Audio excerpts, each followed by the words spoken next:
Hello there, Ray here. Welcome back to the oldest vanilla survival server, ProtoTech. We're finding the true limitations of vanilla survival Minecraft has been our goal for the last 6 years. So join us as we do the most extreme stuff ever done before. In the last episode, we were working at removing all the bedrock in this new perimeter. If you guys are new to the series, make sure to watch it from the beginning with a link down below so you don't miss out on all the crazy stuff that has been done on the server over the years. Now, progress on the bedrock breaking has been going pretty well, but we are using the switch, which gives us great power, but also comes at a cost. If any member accidentally generates a new chunk and populates those chunks, it will break it, meaning that the eggs won't instantly fall and break bedrock no more. Now this happened a couple times and you can see that the fly machine will actually stop a crash into the bedrock. It's not too difficult to fix. We just gotta go ahead and break the bedrock in that little section there. And then we update the fly machine and it takes off once again. It is very important for our members to know to stay in areas that have been previously generated. That way we can continue to make progress on this. We'll check up on the progress of this bedrock breaking and hopefully by the end of the video we make it all the way to the far end, breaking an entire second layer. While that is running, we're gonna go ahead and grab some materials for a mega project coming up. We're here at the ProtoTech SMP. SMP stands for Creative Multiplayer. So this is where we design up everything you see on the ProtoTech server. We do all our testing here, all our designing, brainstorming, and stuff like that. And this crazy redstone machine you see here is actually a 1,000 item storage system. So 1,000 unique items can all be stored in here. And this is known as the ultimate storage system, something I started a few years back, which was kind of my idea of making the perfect storage system. And Adam Shadow, another ProtoTech member, took this idea and came up with a lot of variations, including this final design, which is the one we're going to build up on ProtoTech. He has a lot of great videos on his YouTube channel covering detailed redstone components. You can find his channel linked in the description with the video explaining how the storage system works. But essentially, it's kind of the best of both worlds. You have shulker boxes, which are down here that have the items. So that's kind of like your storage system where you have items already displayed for you to get. Plus, it also has a calling system. So by hitting these different note blocks, you can call different shulkers that represent different items and switch out this one with the one that you want. So for every one display, there is 5 different items that can be swapped out and displayed here. So there is 10 items per slice and it's 100 blocks long. So that is 1,000 unique items. And there is actually more area here for different items than there is items in the game of Minecraft. Now this is just for stackable items. After all the items go through this entire system and get sorted out, then they'll go into another storing system, which will take out all the other items and sort them appropriately. Now, at first I wasn't really a big fan of calling systems where you have to hit a button in order to get your special item to come to you, mostly because they're extremely slow at getting the item to you. And if you want more items, you usually have to activate it again to get more, but the way he did it is a lot faster and it's also very easy, as you can stand right here in the center and reach all 5 switches on this side as well as on this side. And after doing some thinking, we decided that you probably wouldn't really be using the far out ones, as the farther back you go, it takes a little more time for the item to get to you. I think the farthest one is around 2 seconds to reach you.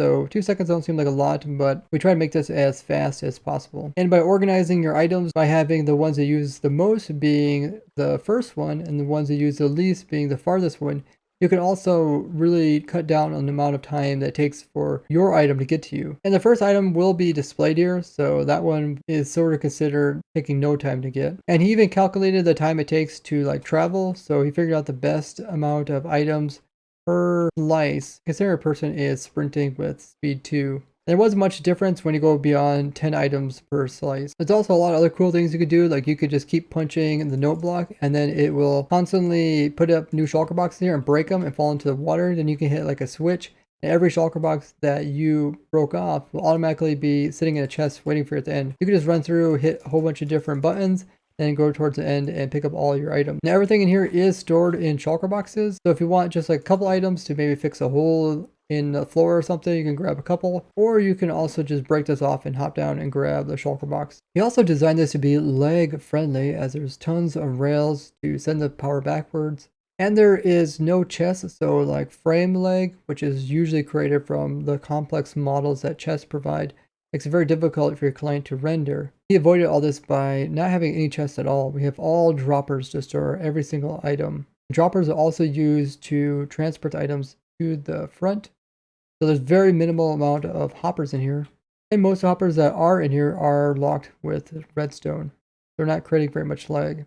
So it's pretty crazy what you can do. You have plenty of room. As you can see, this is a very large redstone piece. Majority of this is just sending wiring backwards to different storages and then having those items being sent to the center, all while being done extremely fast. And the redstone that is here isn't going to create a lot of lag because it's not going to be used very often. And it's also very low signal strength, as this only activates when you use the very, very far back item.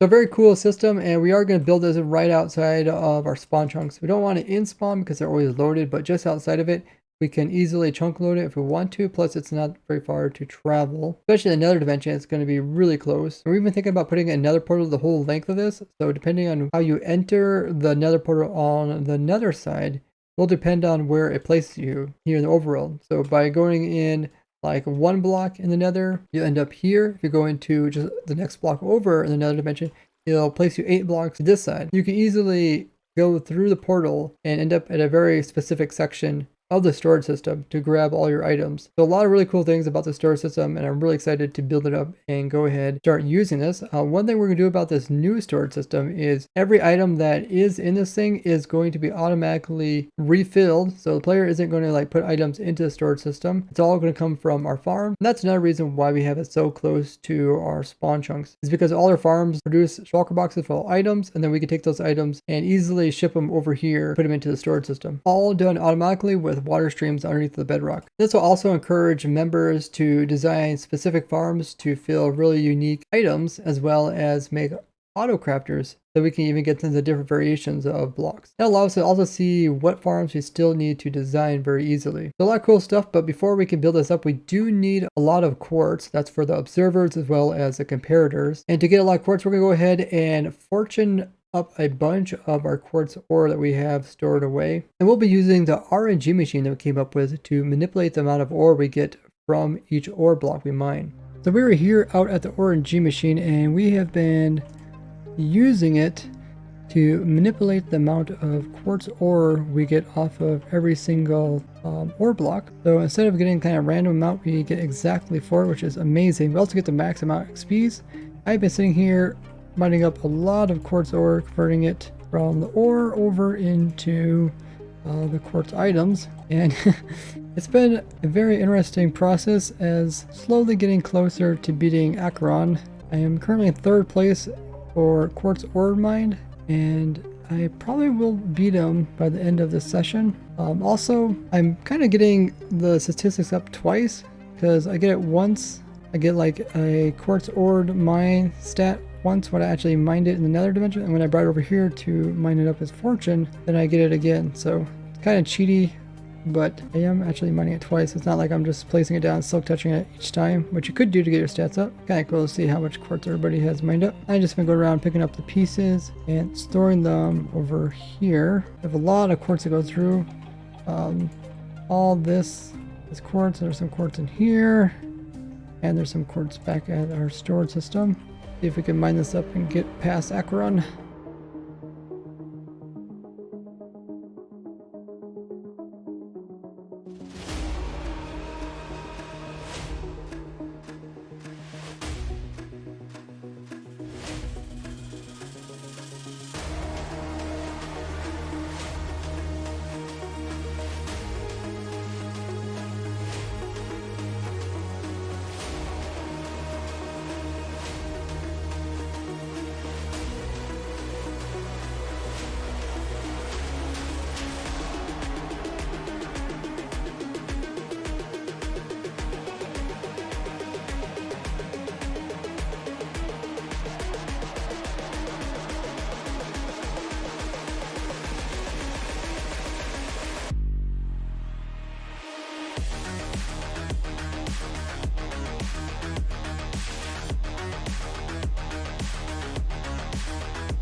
I got a little bit tired of constantly refilling my inventory. I noticed that we didn't actually have a system to drop us more ores while we are forging them up. We do have one at the quad, which remember we actually don't have one out here. So I decided I went ahead and built one. I just put a bunch of water around the player. Player can stand here and forge them. We just need to get our boxes and we can place them up against these blocks right here. So one there, and one there. It's gonna feed into here. 3 hoppers. This will be quite fast. We've got a dropper there. We got a powering system. I think I might want to move that powering system back so that's not locking the hoppers. I'll probably move it back one over there. But yeah, you just forge them. The water is gonna bring them all to the center. And I guess we could try it as soon as I move this over here. Okay, now it's moved over one. That way this doesn't actually power this, which would lock the hoppers, preventing more items from coming in here. That looks good. Items are being placed into there. Good. So we should give this a try. We need to first start out with some in our offhand. Like that. And yeah, I guess it should fill our offhand up before anything else. We turn this on. Like so, and then we sit here and right click and fortune them. Items that come off of the quartz are being picked up by the hoppers and they are being taken down into the chest down below. This will make it much nicer. I can constantly keep refreshing or refilling my offhand. I don't have to keep going to chest, and then the items are also getting put into chest without me having to do that. Definitely will make it much nicer. I also recently passed up Acheron, or Desert Rose as he's known, and yeah, I also reached 30,000 quartz ore mine, which is insane. Now I'm trying to go after Kika, who is in the #1 spot with almost 35,000. That is just outrageous. He did help build up the RNG machine, so he's used it quite a bit. We'll see if we can get up there. I went ahead and I tweaked it a little bit, moved the chest underneath so that stuff doesn't hang up on it. We also moved the clock and moved it back a little so it slowed down the dropping of it. This should make it slow so I can actually break and place at the same time. Very awesome. And then I can also fill my inventory up. Those stuff shouldn't go in inventory. It should all end up going into the hoppers. Yeah, it looks like it's really working good. We'll AFK this some more. The other guys are working on collecting materials. Like they're working on observer crafting right now. I'm getting the quartz and they're putting the quartz into observers. Yeah, this looks really good. Looks like it's going slightly faster than me, which is good. That way I never run out.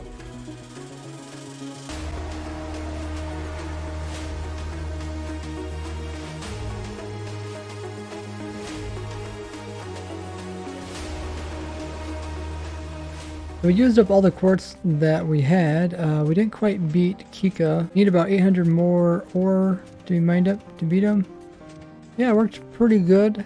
All the quartz is here as well as here. So let's take all this back to the storage system and see if we have enough to make enough observers. We do need to make sure to turn off the RNG machine and wait a little while. Wait about 1 minute.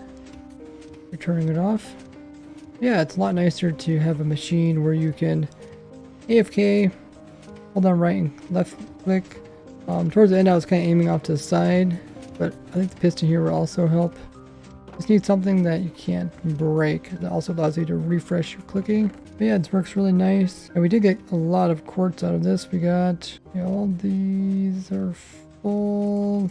We got 10, 11 and a partial one worth of shulker boxes. So pretty successful. A lot of shulker boxes. I think we only had like 5 shulker boxes to start with. I guess, well, yeah, each one you get 4 of them, so you can kind of do the math. We had about 1/4 as many shulker boxes when we started, and Lender came back twice and took a bunch with him. Yeah, it should be good to go. Let's go ahead and head back to the storage system and check on the observer progress. Oh yeah, since the RNG machine also gives you the maximum levels possible for each ore, you can see I also got 95 levels, which is a lot just from mining ores. So over here, just north of spawn, is where everybody's putting all the items for the new ultimate storage system. Observers, I believe, is one of the last things we needed. But here is all the stuff. Got observers. I think there's 4 observers. So yeah, I guess We need a total of 11. He's gonna put in less. He has 5, 5 and 4, 9. He has a partial one, I believe. Yeah, so we're gonna close. We don't quite have enough materials to start building on the ultimate storage system. Now, one thing I also wanted to mention about the storage system is that it is compatible for new versions. We can actually switch out our fence gates with note blocks 1.13 and even 1.16. We can make some small adjustments to make it work with the new redstone. And that's why we built it 1,000 items long, because even though there's not that many items currently, that way we have plenty of storage. When new versions come out, we can easily put them in. It's also tileable, so if we really need to make it bigger, it's not difficult to add in more slices. And we're hoping the storage system lasts us for many, many years. Now, the progress in the new nether perimeter is looking really good. We are reaching the far end of the entire thing. Area is about 300 by 500. And we've reached the far side, guys, so we have 2 layers completed, and there is a total of 5 layers of bedrock on the nether ceiling. So this was kind of a test run where we're testing out this new flying machine, seeing if there's anything we want to tweak or change about it before we start building tons of these flying machines to take out massive amount of bedrock. Now, this new machine performed just as we wanted it to, so we're going to go ahead and start building up a bunch of these. We can take out the last 3 layers all at once. We got the new AFK instant dragon egg dropper bedrock breaking flying machine built up, and we're ready to go ahead and run it. We got Herb here, we got Lenric, we got activation, and we got some other people AFKing. So let's go ahead and run this and we'll see if it works. Got my AFK count in there, everything else is cleared. Oh, nope, my guy clipped through. Can somebody stop the flying machine? Yeah, I can. Put some slime blocks down front. Don't break it. Don't break more. Put slime blocks that touch something that can't move. There. Okay. I guess the minecart wasn't in there like precisely, so it kind of clipped through. Okay, let's give this another try. There, it didn't clip through. It's good. It's so working. far, so good. Instantly dropping eggs, breaking bedrock. The lower we go, the less bedrock there is to break, but with this machine, you kind of want to just leave the netherrack in. That way it keeps it consistent. Inconsistencies is what makes you lose eggs over time. So with less inconsistencies, we should be able to reach the far edge without having to resupply any eggs to the player, because they're all recollected. So I guess we just gotta go to our side and see if the bumper piece, we built that correctly or not. Guess there's only one way to find out. Take a little while to get this in. Eventually will. Okay, this side was all cleared up too. CheaterCodes and Khazamer did that, and I think they did a bunch of it manual too, which is kind of crazy. So it looks like the flying machine hit the end, bounced off, and it's returning. Everything's good. So looks like it's a good success. Once this flying machine flies a little bit forward, we come in and build the next one. Since there's 5 layers of bedrock, we build another one down here. And then, yeah, then we just break this bottom layer of bedrock. So we can actually do that right now. We can kind of get ready. So let's go back to kind of this beginning spot where the chests are. And we can start building the little flying machines. Take out the edges. And then, by that time, this machine probably will move forward. We can continue with another one.